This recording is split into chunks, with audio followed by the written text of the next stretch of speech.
Je veux que vous me compreniez. Parce que nous sommes là dans l'une des clés qui ouvre les portes de la vie. Et quand je parle de la vie ici, je parle de la vie du point de vue de l'ordre divin, de l'ordre de vie, de l'ordre de construction. Donc qui ouvre les portes de l'accomplissement. Et dans l'esprit de quelques-uns, j'attends quelqu'un qui me dit non, tu connais, il y a la télé, tu te vis ici avec nous. Qui s'est demandé ça? Qui s'est demandé ça? Mais à cette question, je vais d'abord vous lever parce que c'est une question qui va vous bloquer parce que c'est une croyance au plus profond de vous qui vient de refaire surface. La vie est un processus. Une fois que vous avez compris, parce que là, c'est une autre croyance que je suis en train de vous donner qui va permettre de déconstruire cette croyance-là. Mais elle ne pourra la déconstruire que si vous la faites monter en intensité et qu'elle devient supérieure à l'intensité de la croyance qui vient de submerger dans votre esprit. La vie est un processus.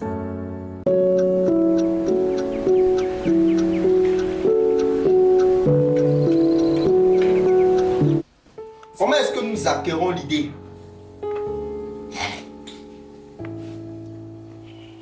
La pensée. Comment est-ce que nous l'acquérons? Il faut pouvoir maintenant identifier ça. Je veux que au moins aujourd'hui que vous sortez avec cette connaissance intérieure. Comment est-ce que nous acquérons l'idée? La pensée. Moi, je m'en citer dans un premier cadre 3 façons et dans un deuxième cadre 3 autres façons. Dans le premier cadre, généralement l'idée nous vient par inspiration. Et quand on parle d'inspiration,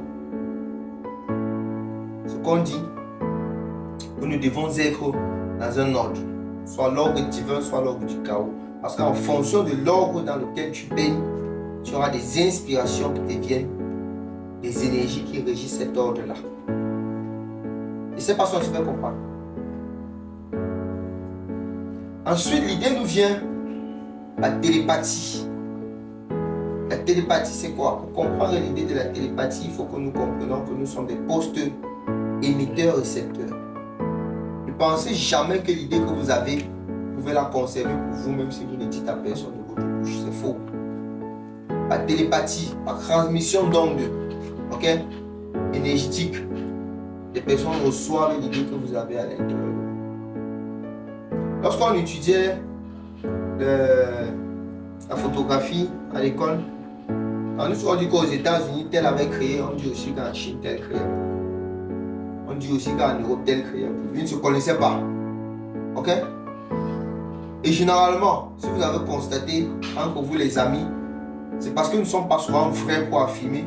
Lorsque telle personne te dit que gars, j'ai telle idée, je veux faire telle chose, toi-même tu as réalisé. Souvent tu lui dis, bah, tu lui dis, bah, tu as prêché mon idée.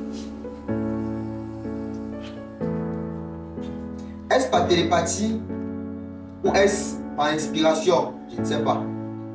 Mais ce qu'il va falloir que vous sachiez, c'est que ce sont des idées, ce sont des pensées. Et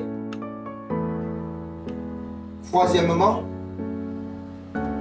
via l'expérimentation, ce qui va nous amener d'un autre côté. Par expérimentation maintenant, l'idée nous vient de ce que nous avons vu, de ce que nous avons entendu, de ce que nous avons fait. Et on peut citer en quatrième position de ce que nous avons lu. Il faut bien comprendre. Ok? Parce que quand vous allez comprendre ça, avec la loi de la conscience, vous allez commencer à être conscient. L'idée qui me vient là, ça sort d'où?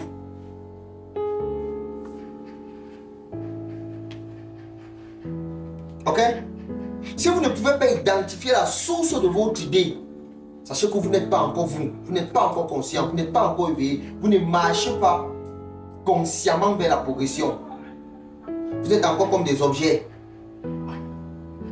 dont on peut porter ici. Les mecs là, les gars, je ne sais même pas comment je peux vous me trouver ici. Je suis seulement ici. Mais si tu es conscient, tu vas pouvoir connaître quel est le processus par lequel tu es quitté de A à B. Ok? Et donc, quand je parle du vu, de l'entendu, et généralement du lit, je parle de la programmation. Le biais par lequel l'on inculque en nous des croyances. L'exemple est très banal parce que tout le monde le dit. Ok? Et la majorité, 90% de la population, sont la programmation qu'on a mis en eux. À l'école, par exemple, c'est tout un cycle de programmation dont nous sommes victimes. Mais avec un grand avantage, l'avantage de l'éducation de notre personnalité psychomentale. Parce que si nous n'allons pas à l'école, nous n'apprenons ni à lire ni à écrire. Ça ne fera pas de nous des personnes accomplies. Parce que ne jouissant pas d'une certaine liberté, c'est de déchiffrer les codes de la lecture et de l'écriture. Ne nous perdons pas là-dessus. Restons, nous avons pris cet exemple, toute cette démonstration pour dire comment nous vient l'idée, la pensée. Pour ancrer maintenant dans la croyance. Parce que c'est l'idée et la pensée qui, à l'intérieur de nous, si nous ne sommes pas amènes de la rejeter, s'assoit et devient notre croyance. Ce à quoi nous croyons, ce que nous pensons vrai. Nous sommes dans la croyance. Et donc, nous sommes tous ici régis par des croyances subconscientes, des croyances que beaucoup classent dans le domaine de la croyance inconsciente, dont nous n'avons même pas idée, mais qui agira en nous. Pourquoi, par exemple, tel décide d'être prédicateur et autre décide d'être, je ne sais pas moi, médecin, technicien. Imaginez-vous tout ce que vous voulez comme bord de métier, je ne vais pas citer. C'est à cause de vos croyances profondes. Une croyance que vous ne savez même pas qu'elle existe et que nous allons aujourd'hui pratiquer sa déconstruction, sa déprogrammation. Ok? Maintenant, la croyance que nous avons à l'intérieur de nous, subconsciente ou alors inconsciente, mais le terme inconscient n'est pas vrai. C'est le terme subconscient. Donc une croyance qui existe mais dans notre subconscient. Et nous avons dit que le subconscient était le casier de l'esprit dans lequel allaient rester des informations et qui revenaient à la surface lorsque notre conscient n'était pas capable de prendre les décisions qu'il faut. Ok? Maintenant, ces croyances ont fait naître en nous à des moments où elles reviennent à la surface des émotions, des ressentis, des sentiments. Je ne sais pas si vous essayez de comprendre le processus en vous déjà. Nous sommes ensemble. Elle fait renaître en vous, c'est la croyance qui fait renaître en vous. Par exemple,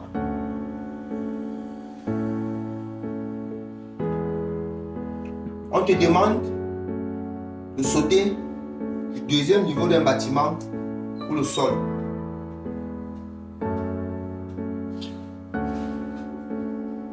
Tu es au deuxième niveau. Qu'est-ce qui se passe à l'intérieur de toi? Ta croyance te dit, te fait croire que si tu sautes, tu es mort. Si tu sautes ton pied là, on va plus le récupérer, ça va se casser en 1000 morceaux. C'est ce que tu crois. Et qu'est-ce qui se passe?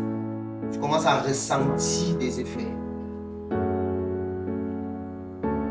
Et il faudrait aller plus loin pour entrer dans la matérialisation corporelle des émotions.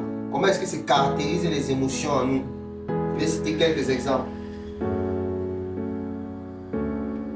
frissonnements, les ressentis de chaleur ou de froid,